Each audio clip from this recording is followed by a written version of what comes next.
Assalamualaikum warahmatullahi wabarakatuh. Alhamdulillahirabbil alamin alladzi hadana lihada wa ma kunna linahtadiya laula an hadanallah. Asyhadu an la ilaha illallah wa asyhadu anna Muhammadan abduhu wa rasuluh. Allahumma shalli ala Muhammadin wa ala alihi wa sahbihi wa man tabi'ahum bi ihsanin ila yaumiddin, amma ba'd. Pada beliau Al-Ustadz Nidaan Hasanah ingkang kula hormati, dumateng para bapak ibu jamaah kajian Ahad enjang rahimakumullah. Langkung rumiyin semoga kita tansah muji syukur dumateng Gusti dalam Allah Subhanahu wa taala ingkang tansah maringaken rahmat hidayah so'inayahipun dumateng kita sedaya ingkang arupi ketetapan iman Islam.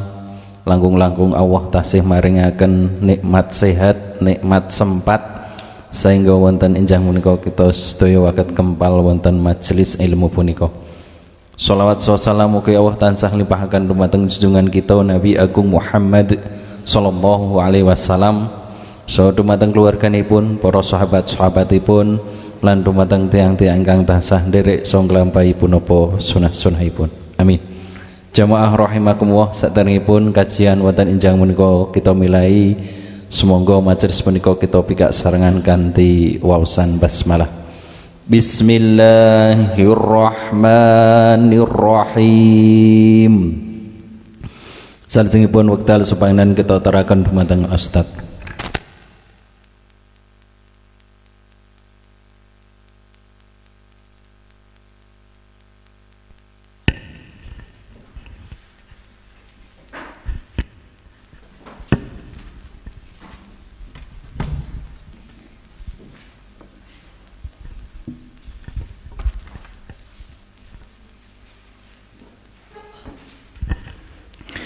Assalamualaikum warahmatullahi wabarakatuh.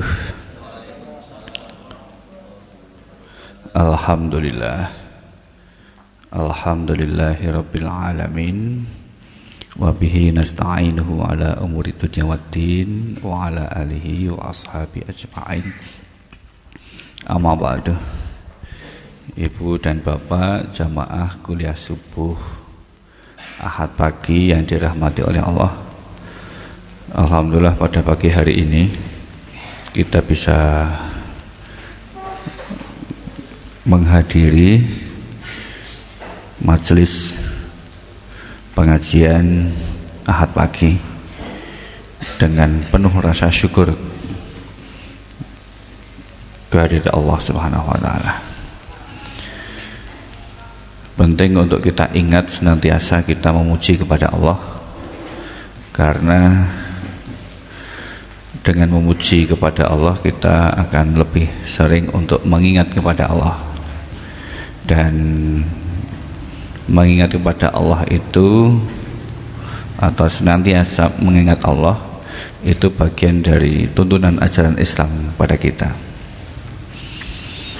Ibu dan bapak jamaah pengajian kuliah subuh rahimakumullah, pada pagi hari ini kita mengingat kembali tentang diri kita sebagai orang yang beriman hidup di dunia ini senantiasa akan mendapatkan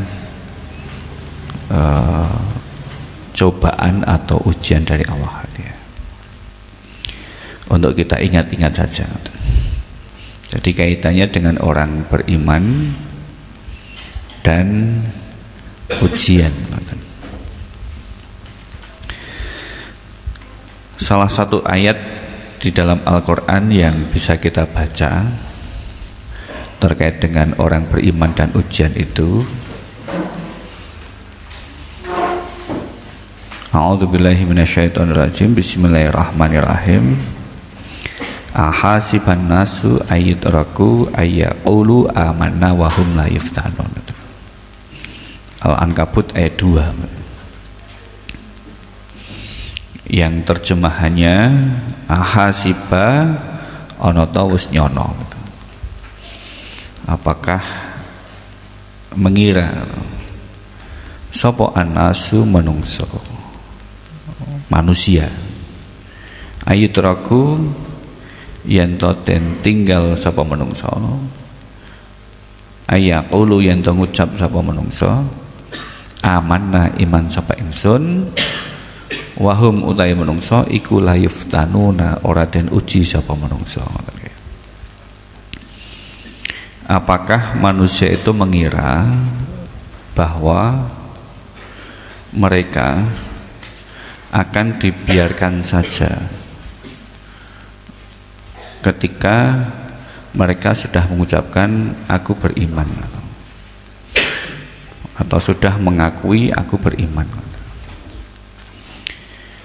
Nah, ayat ini seakan-akan pertanyaan Allah kepada kita, tapi hakikatnya juga bukan pertanyaan karena tidak perlu dijawab. Ayat ini hanya menyampaikan kepada kita bahwa manusia itu punya kecenderungan merasa kalau sudah beriman itu ya semuanya akan baik-baik saja. Kalau bangsul di mana? Orang beriman atau orang yang sudah mengakui dirinya beriman itu merasa bahwa dirinya akan baik-baik saja. Jadi perasaannya itu sudah bebas dari semua permasalahan atau akan dihilangkan dari semua rintangan dan tantangan yang akan dihadapinya. Itu bayangannya orang beriman. Maka kalau seandainya ada orang yang merasa beriman terus menghadapi suatu tantangan, rintangan, dan kadang-kadang tantangan-rintangannya itu sangat banyak sekali, dan dianggapnya rintangan itu ya akan selesai, tapi tidak selesai-selesai, terus saja. Terus lama-lama jadi mengeluh, kok ujianku ora rampung-rampung, sampai sambat dosaku ki apa kok ujiane ora rampung-rampung. Lah keluhan dari orang beriman ini menjadi muncul karena merasa bahwa ya nek wong iman ki kudune ora diuji ngoten. Orang beriman itu harusnya ya bebas dari rintangan atau tantangan. Anggapannya begitu.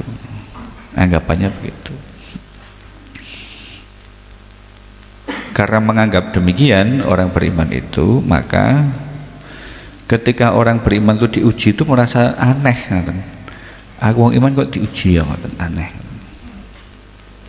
Semestinya saya sebagai orang beriman kan sudah cukup, nggak perlu diuji.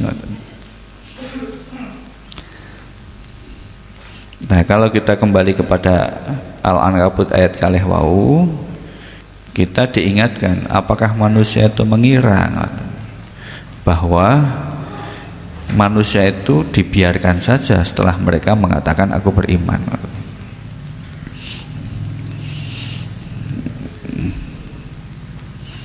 Nah, kita diingatkan oleh Allah itu supaya kita jadi sadar dan semakin tahu, semakin paham bahwa orang beriman itu justru tidak dibiarkan saja. Nek bahasane wong Jawa ya ora diluweh-luwehke karo Gusti Allah. Justru orang beriman itu akan mendapatkan ujian-ujian yang harus diterima oleh orang beriman. Sebagaimana kelanjutan ayatnya, walaqad fatannal ladzina min qablihim. Sungguh kami telah menguji orang-orang yang terdahulu. Jadi orang-orang yang terdahulu, orang-orang beriman itu juga diuji. Jadi jangan salah ketika orang-orang beriman kok diuji itu ya pas.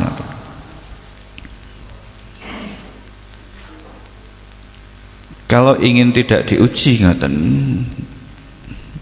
menurut bahasa dari kalimat itu, supaya ujiannya itu berkurang atau tidak merasa diuji, itu justru malah jadi orang yang tidak beriman saja. Jadi kalau orang beriman itu pasti akan diuji, tapi kalau orang yang tidak beriman barangkali malah tidak diuji barangkali. Ini untuk menambah keyakinan kita dan pemahaman kita bahwa orang yang beriman itu pasti akan diuji.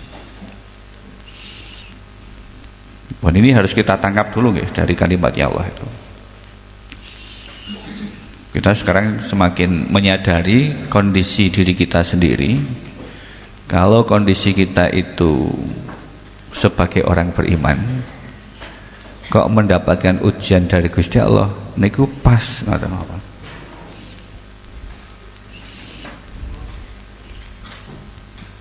Mohon izin kula tak kalih ngadeg. Lungguhe mboten kepenak kula. Mboten bebas ngoten ekspresinya. Biar saya bisa bebas berekspresi ngoten. Sepatas ketinggal dugi pingging ngoten. Nah, saya ulang lagi, jika kondisi kita itu sebagai orang beriman, merasa bahwa diri kita itu beriman, kok mendapatkan ujian dari Gusti Allah, niku pas. Nah, kalau sudah pas mendapatkan ujian dari Allah karena merasa beriman, sudah semestinya kita itu tidak perlu sambat, tidak perlu mengeluh kalau mendapatkan ujian dari Allah. Pun kita renungaken estu estu.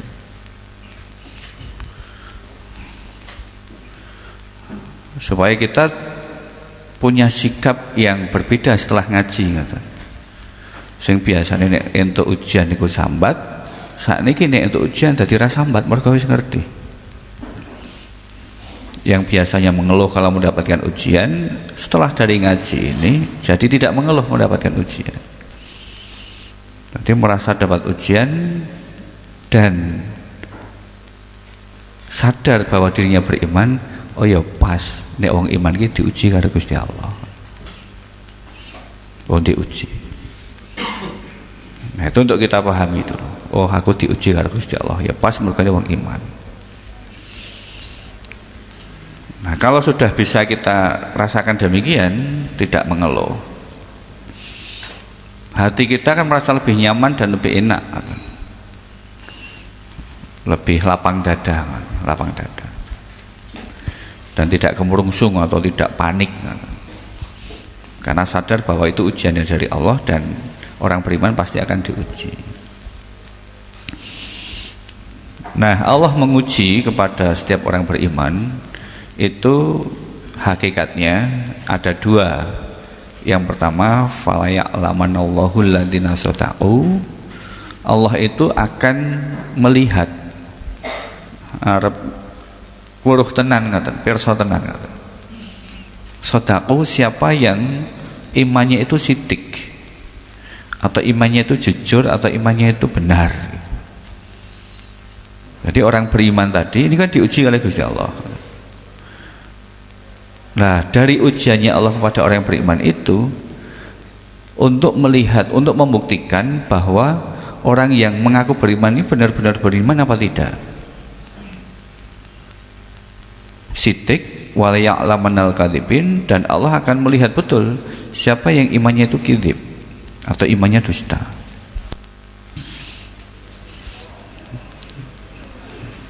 Jadi melihat keimanannya seseorang itu bagi Gusti Allah hanya dengan ujian itu saja, diuji, ujian katanya. Nah, ketika imannya itu sidik, maka dia akan bertahan dengan keimanannya, dan orang yang imannya kadzib dia akan bisa lepas dengan imannya, diuji. Bisa lepas dengan imannya. Maka yang perlu kita sadari dulu dari konteks keimanan kita, kita sebagai orang beriman mesti akan diuji oleh Gusti Allah. Yang kedua, ujiannya yang datang kepada kita itu hanya untuk membuktikan iman kita itu benar atau iman kita itu tidak benar atau palsu. Nah Nah, iman itu di hati, iman di hati. Jadi keyakinan kita dalam hati itu digoda oleh ujian itu. Iki arep terus imane opo hilang imane. Bon, itu awal yang perlu kita pahami ya. Oh, iman diuji, nggih membuktikan iman kita benar apa dusta. Nah, jadi keimanan kita diuji dengan diuji untuk membuktikan kebenaran iman kita. Bon, kadang-kadang kita sudah percaya diri, nggak mungkin iman saya akan lepas, nggak mungkin gitu. Tapi nanti dulu, benarkah iman kita itu nggak lepas? Atau jangan-jangan kita itu tidak sadar kalau iman kita itu lepas? Kata. Berikutnya, ujian Allah terhadap orang beriman itu ada dua macam. Yang pertama, ujian dalam bentuk yang menyenangkan atau yang baik-baik. Kemudian ujian dalam bentuk yang tidak menyenangkan. Wa nabluukum bisyarri wal khairi fitnah. Aku menguji manusia bisyari dengan perkara yang tidak menyenangkan.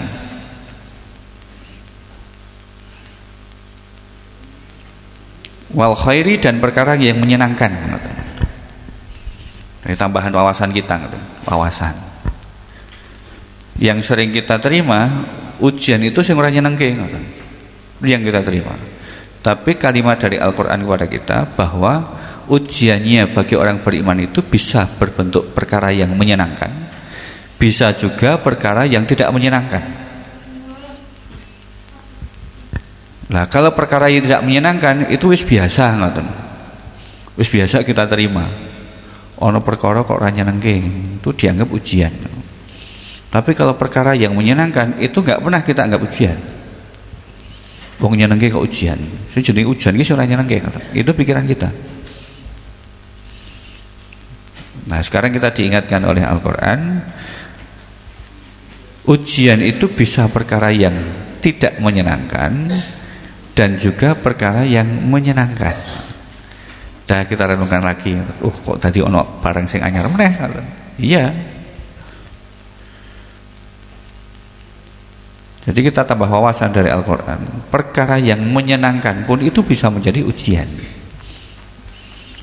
Nah, kadang kita jadi tidak ngeh atau enggak sadar ketika mendapatkan perkara yang menyenangkan, yang hakikatnya itu adalah ujian. Diuji dengan perkara yang menyenangkan. Kita hanya sadar bahwa itu ujian manakala perkara itu tidak menyenangkan. Nek ana perkara sing ora nyenengke kuwi diarani ujian. Nek perkara senenge iku ora tau dianggap ujian. Nah, ini untuk menjadi wawasan kita juga tambahan. Oh gitu. Ya Gusti Allah ngoten niku. Nambahi perkara sing apik ngoten itu ya ujian. Maringi perkara sing perkawis sing mboten apik nggih niku ujian. Maka bagi orang beriman ketika mendapatkan perkara yang baik itu merasa bahwa dirinya juga sedang diuji. Ketika mendapatkan perkara yang tidak menyenangkan itu juga biasa saja seperti yang baik tadi, yoge diuji. Nah, karena sedang merasa diuji, orang yang beriman mendapatkan perkara yang baik, ya tetap hati-hati dengan kebaikan yang diterimanya. Jadi memperlakukan perkara yang baik itu untuk tetap menjadi baik. Kemudian ketika mendapatkan perkara yang tidak menyenangkan, itu diterima untuk bisa menjadi baik pula. Nah, ini orang beriman ngoten niku. Nggih, dipun emot-emot perkara yang menyenangkan juga ujian, itu kita ingat loh. Udah ada beberapa wawasan nggih yang masuk ke tempat kita. Sithik-sithik alon-alon tapi bisa diterima ngoten. Supaya kita nanti lebih mudah untuk mencerna dan kita semakin menjadi lebih baik lagi kan. Jadi oleh-oleh dari ngaji kan bukan hanya cerita dari pengajian saja, tapi menjadi bagian dari cara kita untuk memperbaiki diri kan. Jadi biasanya sing rumangsane wong iman wis bebas ke ujian ngoten, sekarang sudah mendapat wawasan baru. Nek wong iman ki mesti diuji ngoten. Diuji. Maka kita semakin semakin siap menjadi orang beriman. Kok diuji niku siap ngoten. Jangan seperti orang-orang yang dia tidak punya tidak punya keyakinan diri ngoten. Dadi kaya-kaya niku nek wis dadi wong iman njur ora diuji, wis bebas, yuk gampang segalanya, bisa mendapatkan hak-hak seperti orang yang yang diuji itu. Tidak demikian kata orang beriman ya. Kita semakin nambah wawasan ini. Kalau seandainya orang beriman berpikiran seperti itu kan seperti nek wong Jawa ngarani kok kaya wong sing duwe wong jero wae. Orang cek orang dalam. Jadi kalau punya orang dalam itu kan seakan-akan jadi bebas gitu. Rasa diuji, rasa kangelan, akhirnya iso mlebu ngoten. Punya orang dalam. Bayangan orang beriman kan ngoten niku. Apalagi ditambah dengan pengetahuan bahwa ada orang beriman dan orang kafir. Kemudian yang akan disiksa itu orang kafir. Jur kaya-kaya ngoten. Nek sing iman itu bebas dari ujian, kudune sing diuji ki wong kafir, kudune kan ngoten niku. Tapi lagi-lagi Al-Qur'an mengatakan kepada kita bahwa justru yang akan diuji itu orang beriman. Nah, itu semakin yakin dan semakin siap kita. Kita ingat. Itu yang pertama tadi ya. Supaya kita semakin mantap. Semakin diuji kita semakin siap. Semakin diuji kita semakin siap. Nah, semakin tinggi tingkat keimanannya, itu ujiannya semakin berat. Itu yang harus dipahami juga. Semakin tinggi tingkat keimanannya, itu ujiannya semakin berat. Yang dirasakan itu semakin berat. Makanya ketika Nabi ditanya siapa yang ujiannya paling berat, ya Nabi. Nabi itu paling berat ujiannya. Jadi kita bukan Nabi, ujian kita dengan Nabi berbeda. Kalau ditimbang dengan dengan tulisan, ditimbang dengan tulisan di atas kertas, ujian Nabi itu paling besar. Sehingga ketika kita ukur ujian kita dengan ujian Nabi, niku dereng enten spira ngoten. Ujian Nabi paling besar. Ujian kita tidak lebih besar daripada Nabi. Jadi jangan merasa ketika ujian kita itu besar terus kaya ora sanggup, kaya wis ujiane paling gede dhewe ora ono sing nandingi gedine ngoten. Ada yang melebihi ujian itu. Jangankan sampai kepada Nabi ngoten. Bahkan sampai kepada tabi'in ataupun sahabat, ujian kita itu juga tidak lebih besar dari mereka. Dadi sak ruwet-ruwete sak mumet-mumete sirah niki anggenipun mikir ujian. Kok kaya-kaya iki ora ono enteke ora ono rampunge lan abot tenan. Itu belum seberapa dibandingkan dengan ujiannya para sahabat sampai kepada Nabi itu. Untuk kita timbang dan untuk kita bandingkan. Nah, karena nanti kaitannya dengan sikap kita di dalam menghadapi ujian itu. Nah, bagaimana Nabi menghadapi ujian yang besar itu, yang untuk kita contoh, termasuk sahabat bagaimana menghadapi ujian yang besar juga untuk kita contoh. Dan kita sekarang sebagai umatnya, itu ketika menghadapi ujian yang besar itu, bagaimana kita mencontoh Nabi, biar kita semakin baik ngerti perilaku kita. Itu perlu kita ingat. Ujiannya semakin besar, semakin kuat imannya, tujuannya semakin besar. Jadi kalau kita merasa ujian kita semakin besar, itu pertanda iman kita semakin kuat. Itu lebih enak memandang begitu. Mandangnya itu lebih enak.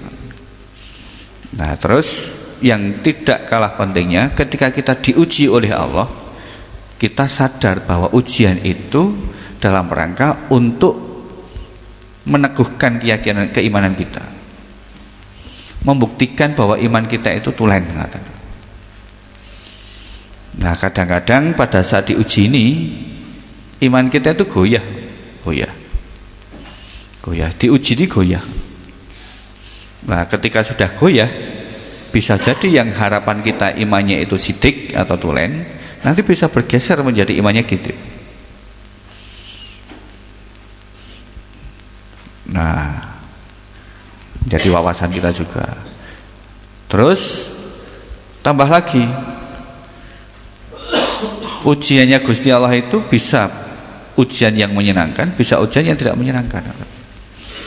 Nah, kalau ujian yang tidak menyenangkan itu perkara yang sudah biasa kita terima, perkara sing ora nyenengke dadi ujian itu pun biasa. Tapi ketika melihat bahwa sesuatu yang kita terima itu menyenangkan, kita badhe ngendika nek kuwi ujian niku enggak lumrah. Seumpama kita sekarang tidak punya uang, lajeng diparingi duit 1 miliar, enggak seneng. Kita enggak pernah mengatakan untuk duit 1 miliar ujian itu sering nate. Enggak pernah kita ingat bahwa uang 1 miliar yang sekarang kita dapatkan itu adalah ujian itu sering nate ngoten niku. Mungkin hanya 1-2 orang di antara ribuan atau ratusan ribu orang yang mendapatkan itu mengatakan saya sedang diuji oleh Allah dengan uang 1 miliar. Itu 1-2. Wis ranti duit ngoten. Kemudian ada orang ngasih uang 1 miliar gitu. Itu kebanyakan akan lupa bahwa itu adalah ujian, itu lupa ngoten. Lali nek niku diuji niku lali.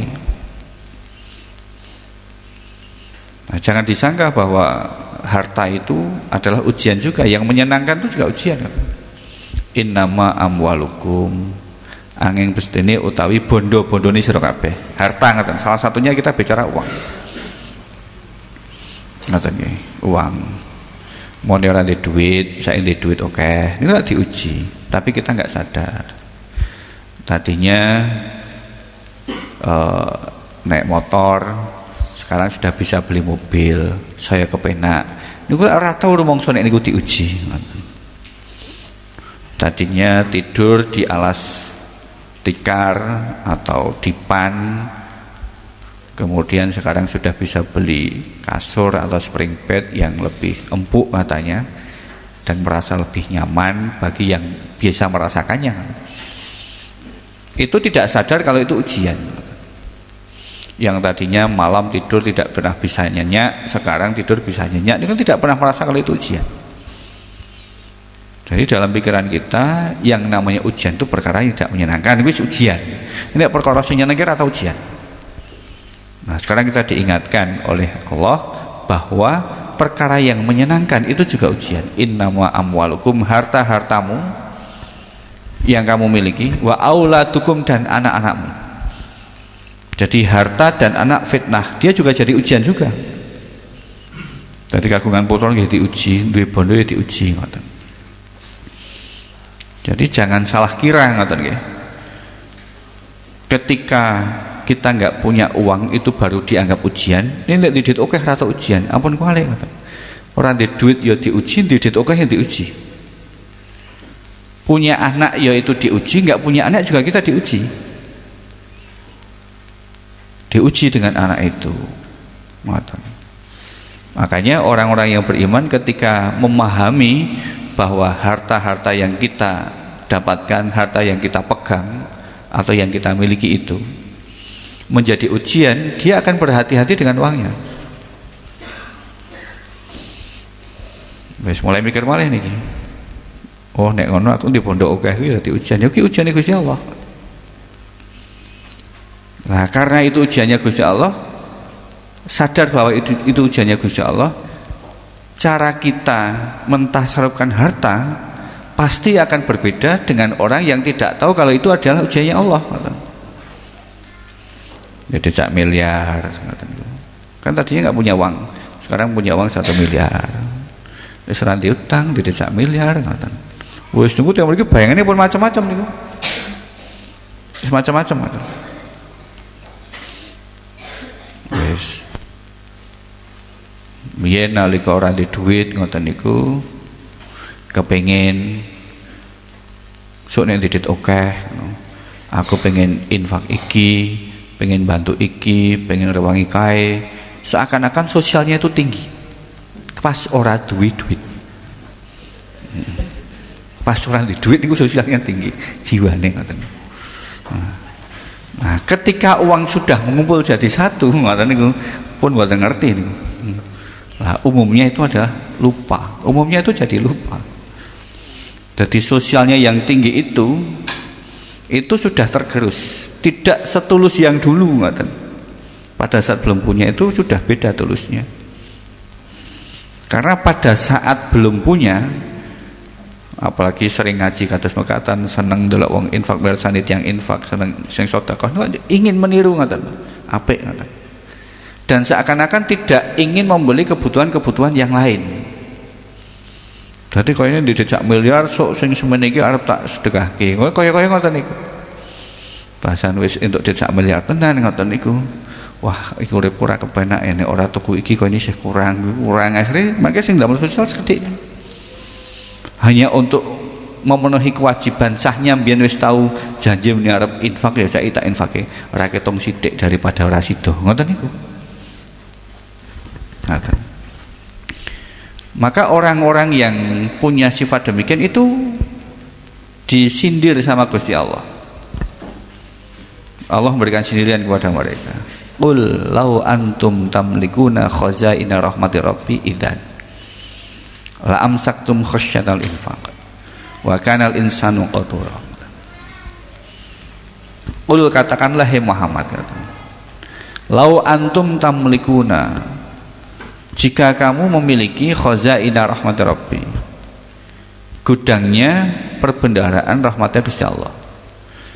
Lah saya maknai yang muda ya saya tadi wong sugih ngoten mawon. Yang tadinya itu enggak kaya, sekarang jadi orang kaya. Tadinya tidak punya harta karun, sekarang jadi punya harta karun ngoten mawon. Wong ora sugih saya jadi sugih. Izan sekarang. Jadi sekarang jadi orang kaya. Bagaimana sindiran Allah kepada orang yang jadi sultan baru itu? Kalau sekarang kan bahasanya sultan, sultan baru itu.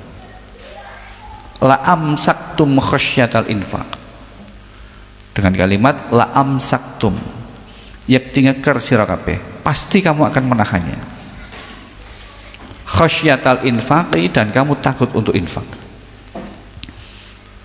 Wa kanal insanu qatura, dan manusia itu sungguh sangat pelit sekali.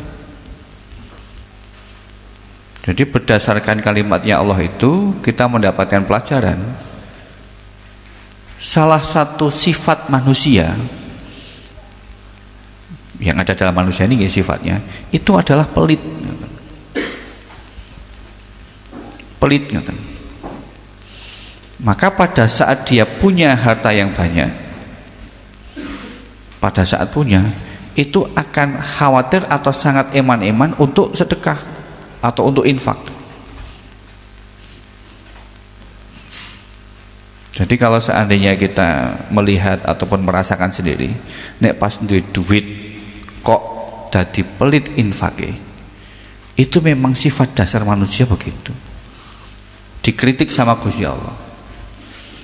Nah, karena punya uang banyak atau yang menyenangkan itu kita tidak pernah menganggapnya itu ujian, jadi tidak merasa kalau itu sedang diuji sama Gusti Allah. Tapi kalau merasa bahwa itu ujiannya dari Allah, itu akan jadi teringat perintahnya Gusti Allah konjeng infak tadi, dan mentasarufkannya hanya karena Allah, infak hanya karena Allah.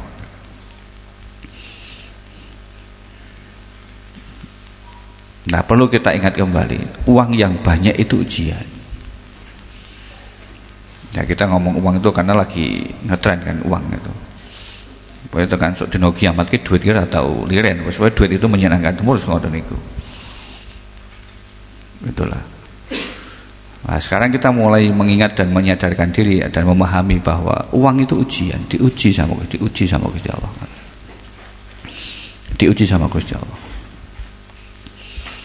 Nah, kalau sudah kita niatkan untuk disedekahkan, ya sudah niatkan saja. Nah, barangkali kalau kita melihat ketulusan pada saat belum punya uang sama punya uang itu, ada kondisi yang berbeda ya. Pada saat urung duwe kok ini tulus banget teman. Sok nek aku duwe arep tak gawe infak iki, kok ini tulus ngoten. Kok ora beban ngoten. Tapi pada saat sudah punya uang itu kok ketulusannya berbeda ngoten. Nah, ini kan teruji betul kan iman kita teruji. Kita juga harus sadar juga, kok ora kaya mbiyen kayak pas ora ndek duit ya ngoten. Kowe pas ora ndek duit pengen arep tak cul gawe infak iki ngono. Ini bahasa ndek duit tak tahan. Nganti metokke wedi. Nah, ini menjadi bagian dari penyadaran kita tentang pentingnya kita menganggap bahwa hal-hal yang menyenangkan itu ujian, diuji. Untuk bojo ganteng itu ujian, duwe bojo ayu ya ujian. Ini sami mawon. Punya rumah mewah ujian, punya mobil ujian. Sesuatu yang menyenangkan itu diuji.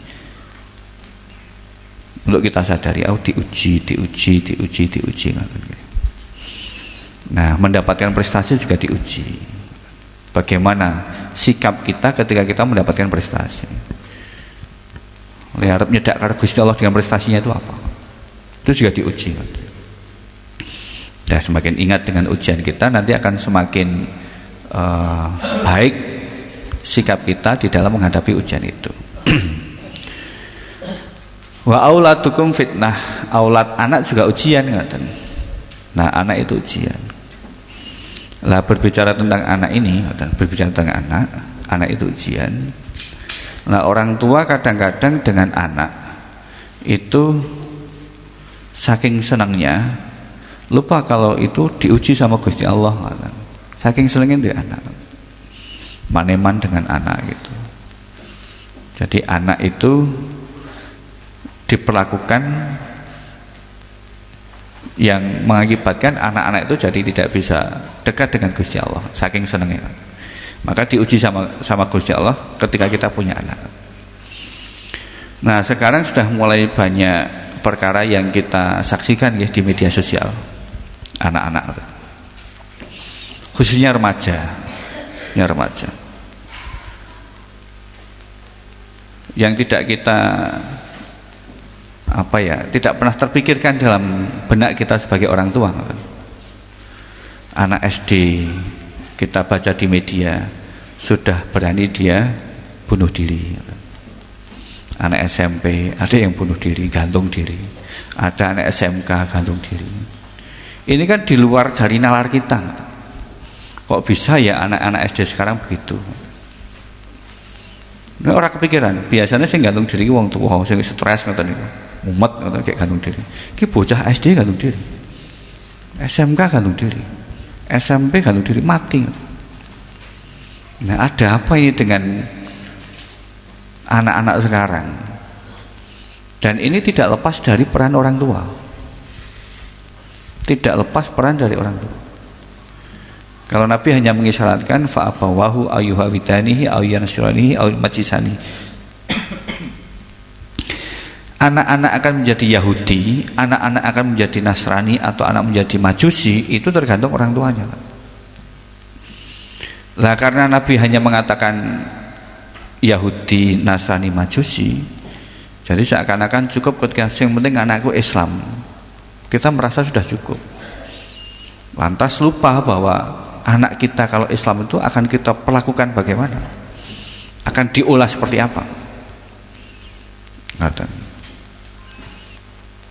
Nah, salah satu doa yang diajarkan Nabi kepada kita mengharapkan anak-anak kita menjadi anak-anak yang soleh kan kata Rabbi habli minas sholihin. Nah, itu hanya doa kita kepada anak supaya anak kita menjadi anak yang soleh. Tapi yang perlu kita pahami juga, liarap didik jadi anak yang soleh itu bagaimana juga perlu kita upayakan. Itu salah satu bentuk ujian dari Allah kepada kita. Ki anakku arep kayak ngendi? Arep dipondokke. Harapannya ketika dia di pondok dia bisa ngaji, bisa tahu agama Islam, yuk semakin paham tentang ajaran Islam, akhlaknya bagus, karakternya bagus. Tapi kan ada juga anak yang tidak mau dipondoki. Nah, anak sing ora gelem mondoki mau dikapake sama orang tuanya. Ketika mau dipondoki, ikutlah dipondok. Ketika tidak mau dipondoki, mau diapakan? Karena kalimatnya atau petunjuknya dari Nabi itu bukan masalah dipondoki atau tidak dipondoki. Tapi anakmu adalah ujian bagi orang tuanya. Dan peran orang tua di dalam mendidik anak itu yang paling penting. Nah, orang tua ketika pengen anaknya bisa alim dalam agama dipondoki.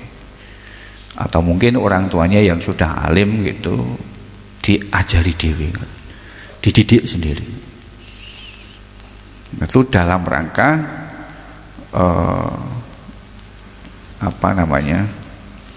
menjalankan atau menunaikan ujian dari Gusti Allah. Jadi duite ya disalahke, anak ya diopeni sing tenan. Lah nanti ketika anaknya sudah diopeni betul ngoten oleh orang tuanya tidak salah karena sudah ngopeni anaknya itu. Wis bener orang tuanya, wis tak openi, wis tak didik tenan. Itu orang tuanya tidak disalahkan. Akan berbeda manakala orang tuanya jadi nggak peduli sama anak. Jadi anak sudah lahir, orang tuanya itu sibuk mencari kebutuhan keluarga dari pagi sampai malam, pulang sampai di rumah sore, anak sudah tidur untuk mencukupi kebutuhan keluarga. Kadang anak dengan orang tua itu tidak punya kedekatan emosi.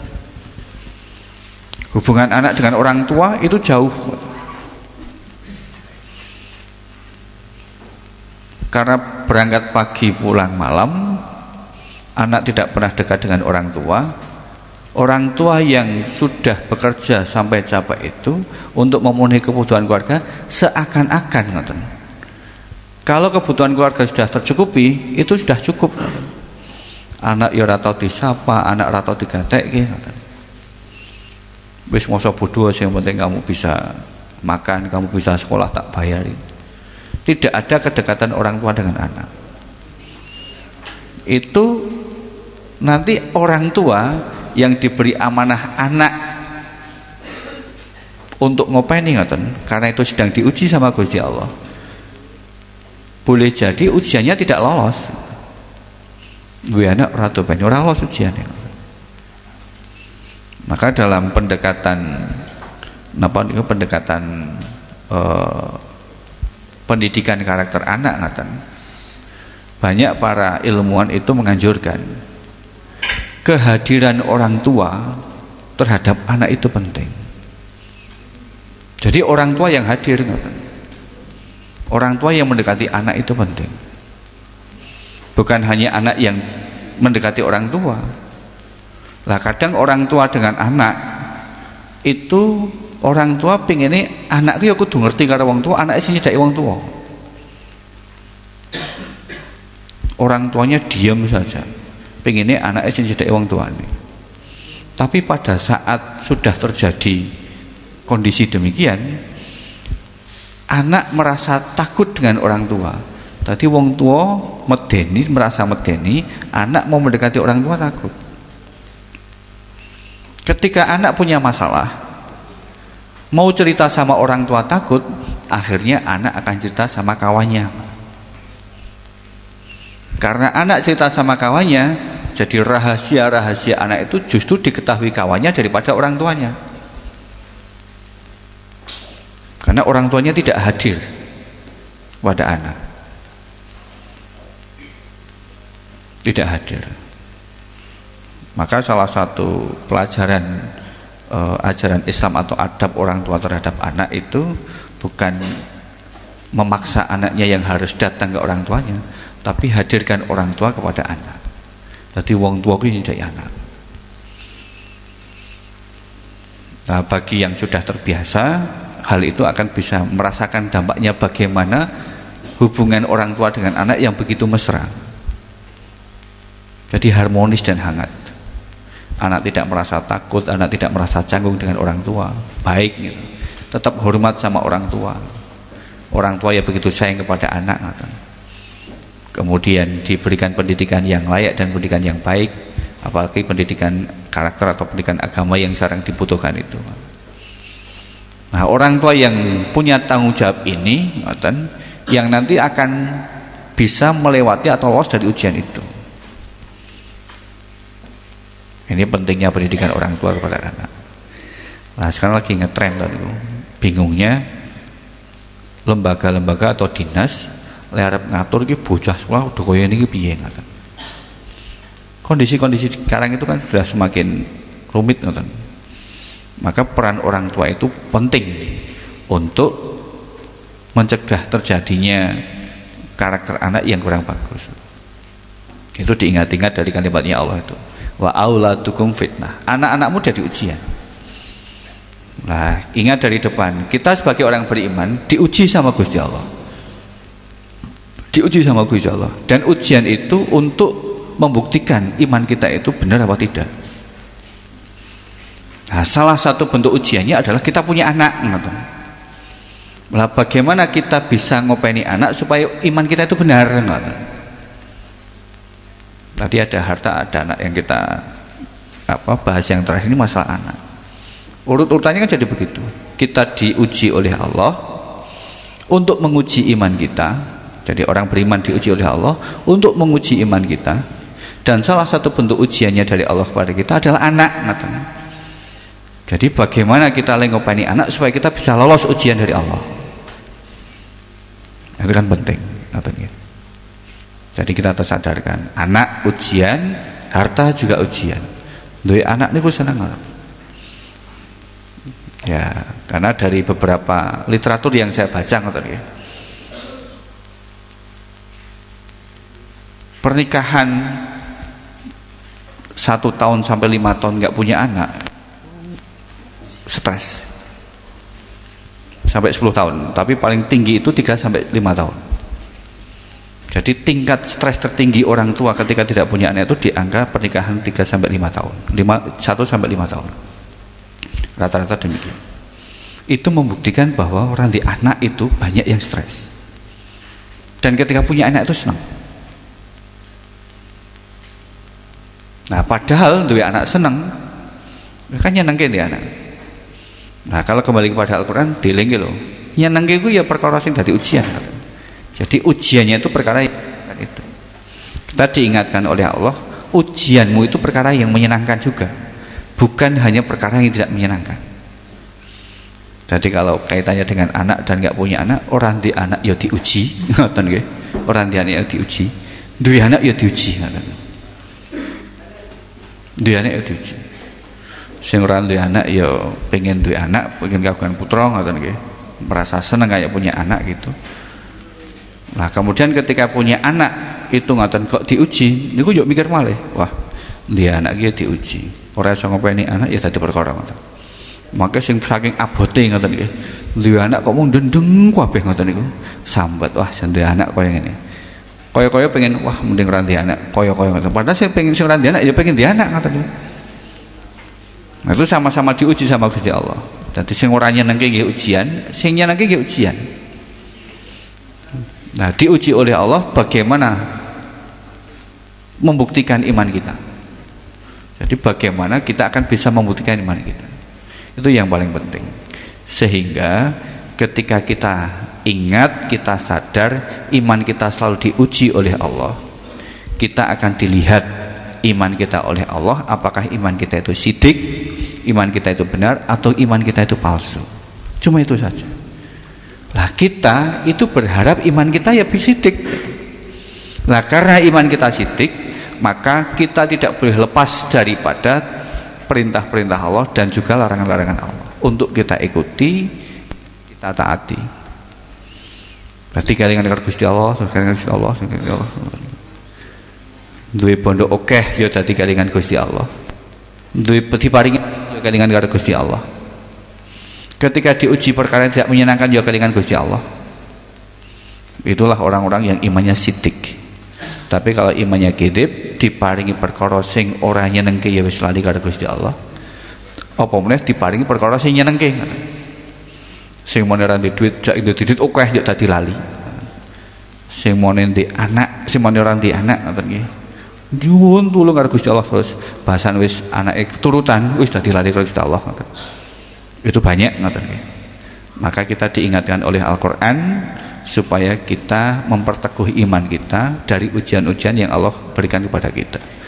Seberapa kuat dan seberapa hebat diri kita untuk selalu mengingat Allah. Itulah ujian yang jadi alat ukur kita. Kagungan perkara sing nyenengke, semakin kuatkah kita ingat kepada Allah. Perkara sing ora nyenengke, semakin kuatkah kita ingat kepada Allah. Itu tanda iman kita itu semakin baik. Kalau kita cekap semanten mawon sampun jam 7 langkung. Kalau akhiri assalamualaikum warahmatullahi wabarakatuh. Jamaah rahimakumullah, mekaten kajian wonten enjang menika mugi-mugi waket nambah ilmu sapartosan kita. Amin. Saderengipun kita tutup wonten pinten-pinten pengumuman ingkang sepindah dene arta infak enjang menika pikantuk 300.000 rupiah. Alhamdulillahirabbil alamin. Wonten enjang menika alhamdulillah panitia menika pikantuk donatur kagem MPS 2 lan ingkang setunggal nggih menika kagem PAY Muhammadiyah Paingan dari hamba Allah. Salajengipun pengumuman yang ketiga.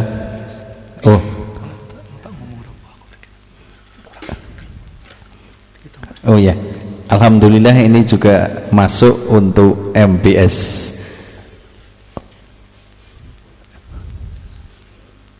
Oh, nggih. Ini mau ada pengumuman sedikit dari panitia pembangunan MPS untuk beliau Mas Nur Rahman, monggo untuk bisa menyampaikan. Assalamualaikum warahmatullahi wabarakatuh. Keparung matur bapak-bapak, ibu-ibu jamaah kuliah subuh ahad pagi di SD Muhammadiyah Badungan. Ngaturi priksa bilih insyaallah dalam waktu dekat MPS Badungan badhe ngeramik. Kami sudah beberapa bulan lalu sudah mulai pembangunan dan insya Allah sebentar lagi kami mau proses keramik. Untuk kebutuhan keramik itu total kemarin mungkin bapak-bapak ibu preso dengan adanya share-sharean dari kami itu total kebutuhan itu 12 juta rupiah.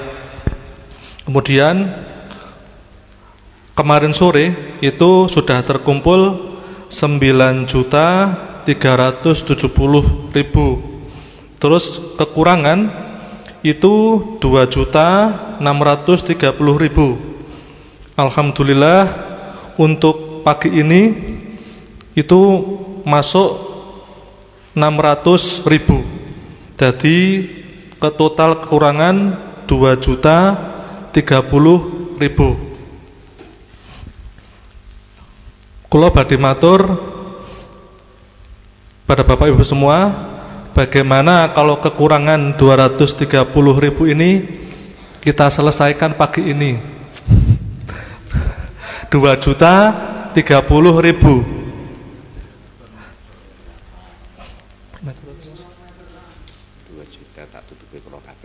Oke. Nggih. Alhamdulillah ini ada yang donatur alhamdulillah. Tadi ini juga berkan dengan yang beliau Ustadz Aan Nidana Hasanah sampaikan, ini pembuktian ujian nggih Ustadz nggih. Jadi ini kurangnya 30.000. Rampung nggih. Nah, Pak Robi muni rampung ngoten. Alhamdulillah Bapak sedaya ngaturi pirsa bilih untuk kekurangan keramik itu kemarin sore 2.630.000. Alhamdulillah untuk pagi ini sudah selesai. Dan untuk lain-lainnya bisa menghubungi dari sebagian panitia bahwa pembangunan masih berlangsung. Mengatakan dari kami, assalamualaikum warahmatullahi wabarakatuh. Mengatakan menambahkan nggih, Untuk kebutuhan keramik kemarin kan 200 meter persegi ya.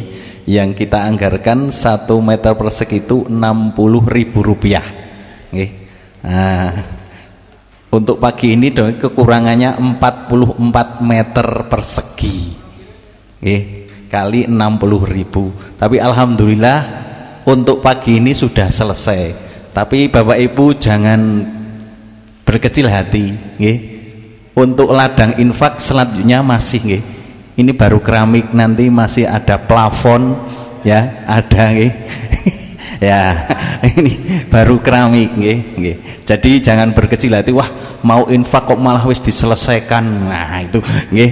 Nah, itu insya Allah nanti minggu yang akan datang sudah ada lagi nggih. Nah, demikian nggih.